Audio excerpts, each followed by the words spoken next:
Graves to all personnel. Demeter is the gateway to the frontier. By attacking our largest refueling depot, the militia thinks they can shut the door on us. You will correct that perspective. Graves out. Pilots, defend the hard points at all costs. If the militia overload the reactor core, it's all over. Strap in. Anvil 1 is a go. Anvil 2 standing by. Anvil 3 is good to go. Anvil 4 is a go. I hate this part.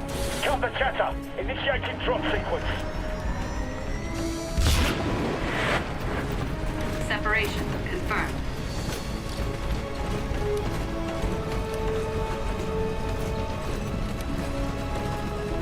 Stand by. Approaching shock layer.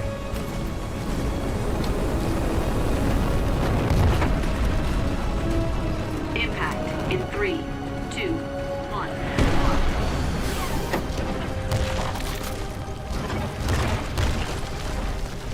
Let me stop you right there. Was that cinematic cutscene cool or what? If you agree with me, then you just experienced the power of scale and cinematography. But we've all seen a cool movie or two, right? That's why I want to focus on scale. Now, I know using the word scale here is pretty vague.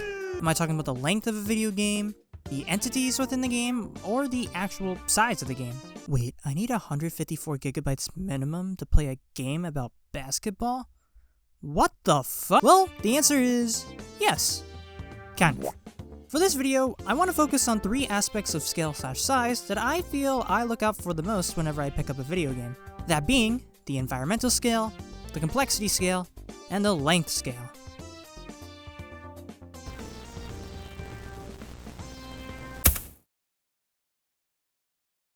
For many video games, environments aren't as simple as a nice looking backdrop. They often serve as vital tools for storytelling and immersion, whether it be through objects, audio, or NPCs. Let's look at the universe of Titanfall 2 for example. Set in an alternate reality, galactic war has been raging for years. You play as Jack Cooper, fighting for the militia, as the Interstellar Mining Corporation, or IMC, is stuck on an offensive as your side keeps pushing forward in an effort to end the conflicts. Now, this is a very, very basic gist that I provided, but yeah. Basically, it's a giant future robot war. And Titanfall 2 understands this concept very well. In the tutorial mission, as you're being taught by your mentor, Captain Lastimosa, you're interrupted quite suddenly. Everybody's gearing up, and you can see soldiers running down the hall. It's time for war. Now, this next part might just be one of my favorite opening sequences in any FPS game I've played.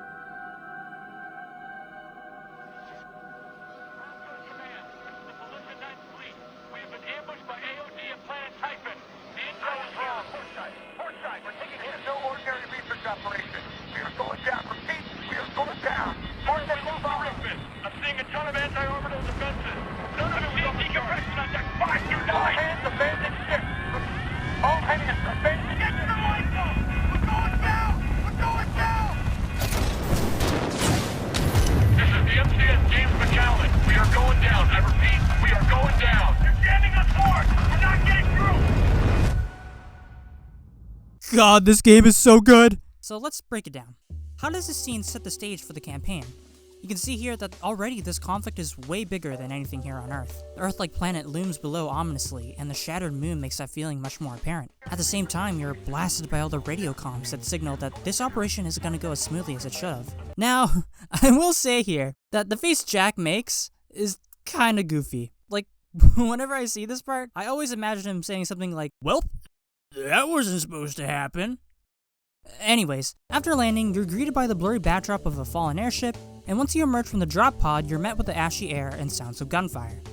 So yeah, so far we got the giant, the future, the robot, and the war setting all nailed at this point, so what's left?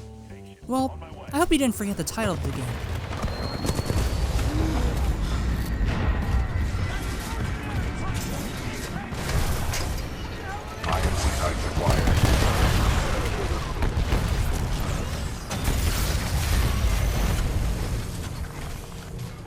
And now this brings me to another point. In Titanfall 2, there are 4 enemy sizes. The smallest of the bunch are the drones and sentries. Then you've got the grunt class, or the human-sized combatants. These include grunts, specters, stalkers, and pilots. Next you've got the... you've got the Reaper. And finally, you've got the big guns, the Titans. Now, why am I fixating on sizes? In the multiplayer, there's this mode called Attrition. It's basically your standard team deathmatch, but what's this? There's a twist! You're not just fighting against enemy players, but you're fighting against enemy AI. Now, typically in other FPS games, you kill an enemy player and your score goes up by 1 point, with the end goal being somewhere around 100 points. But in Attrition, players count for 5 points instead of 1, and the end goal is a lot higher at 650. If you hadn't already guessed, yes, you can kill the enemy AI for points. All the AI grunt class counts for 1 point, and since Reapers are tougher and bigger, they count for 3. Oh yeah, and you can also call in your own Titan, and they count for 10 points. As you can see, Respawn here is allowing different scales of enemy types to interact with each other in the same environment. The end result? Immersion. Trust me, it's a lot more important than you think. No match of Attrition is ever quiet, whether there's the sound of stray gunfire, drop pods and drop ships, or the battle chatter among the chaos. Even in multiplayer, the developers want you to know, this is our story, and you're part of it. So then you may ask, how can one fail at immersion? Well, let's take one look at this clip from Battlefield 2042. I am not overconfident. I'm just better than everyone else. Mind you, this game is set in a world where there are ongoing resource wars and ecological disasters running rampant around the planet. Now, that was a pretty obvious example, but let's look at a game where it may not be so obvious at first. Gundam Evolution. Yeah, if you got multiple mechas, cool abilities, and tactical gameplay, what's not to like? Oh. Now, I won't get too far into detail about how, Gundam died, but there's one specific thing that I think they missed out on. Environmental scale. Oh shit, that's like the name of this section. Okay, so first of all, supposedly the average Gundam is 18 meters tall or 59 feet. For comparison, that's about 3 times the size of a Titan from Timefall 2. So that's pretty cool and all, but in Gundam Evolution, there's no sense of this scale at all. Everywhere you go, there's nothing to indicate that you're this walking behemoth of a mecha, and because of this, the game just feels like a generic robot version of Overwatch. Not to mention, pretty much all the maps are just your run-of-the-mill sci-fi backdrops with no memorable features or designs. If it were up to me, I would take a page out of Timefall's book to create more ambiance, enemies, and, well, actually making myself feel like I'm a big and awesome Gundam.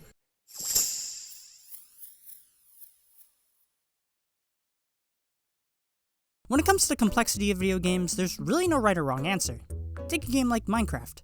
On the surface, it's a fun little game about blocks and pixels, but underneath the surface lies more complex things like redstone, different farms, and command blocks. It's this variety complexity scale that attracts so many different people, and is probably one of the big reasons why it manages to stay relevant to this very day. Of course, being too simple or complex, and even the best games can manage to drag them down a score or two. For this, let's look at Red Dead Redemption 2. The game is, no doubt, probably one of the best games I've ever played in my life. Rockstar here truly shows off their power here by crafting such a complex plot, characters, and world where your decisions can truly affect the people living in it. However, this attention to realism can sometimes work against it. Say you just wiped out a gang of 10 or so people. Well, have fun going to every single body and watching as Arthur proceeds to pick up and inspect them for loot. Okay, well, Reach, that's just the game paying attention to detail and being realistic.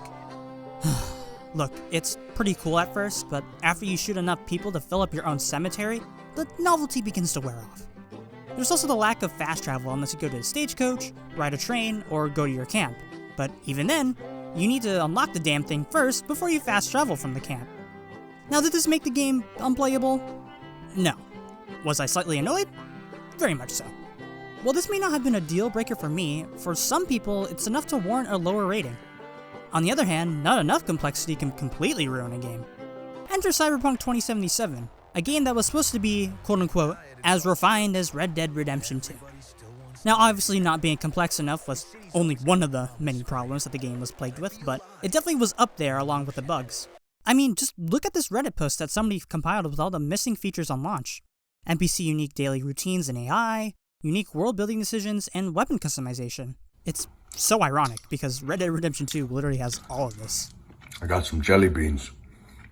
You like jelly beans? It's been 3 years since launch, so where does Cyberpunk 2077 sit now? Well, it's pretty much just your average open world game now. Although, it seems like the upcoming DLC will attempt to overhaul the original game. Will it succeed? I hope so. Cyberpunk is such a cool concept that having it be relegated to that one game that sucked and became okay years after is such a waste. Then again, nothing is guaranteed.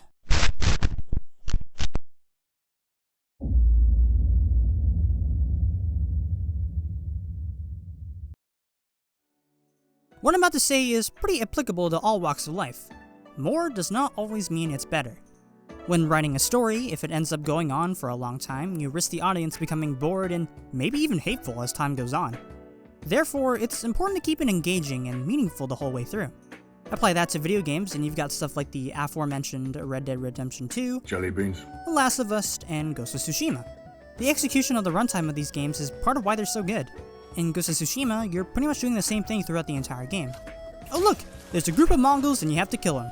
And boom, there's an easy 20-30 hour game. But it's so much more than that. You've got these beautiful environments to traverse, different techniques to learn, and an intriguing story that keeps pulling you forward. It's these features that stop the game from being a simple and boring kill fest. Now, let's look at another game that runs about the same amount of time. Golly. Now, I haven't played this game because, well, there's no sugarcoating it. Everybody agrees that this game is just plain terrible.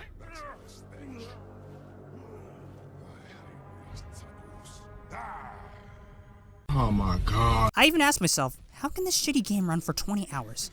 Because apparently, it does. For 20 hours, you have to endure generic/boring missions, bland environments, monotonous gameplay, terrible graphics, and a pretty average story. Doesn't sound like too much fun now, does it? And I'm not going to even go into any more depth because, quite frankly, this game does not deserve any more exposure. So there you have it. Skill comes in many different shapes and sizes, but ultimately, it's all a part of the games we play. I think this is the part where I tell you to like and subscribe. Anyways, before the video ends, I've got some other things I want to talk about. Talking videos like this will be released every 3 videos. Or at least that's what I'm hoping for. Any other videos like gameplay and stuff will be uploaded once a week, maybe 2 if I feel like it. But yeah, you can look forward to it. If there's anything you want me to look at or talk about, then leave it in the comments, and who knows, I might take it into consideration. You're also free to leave a compliment, because I do love feeding my ego.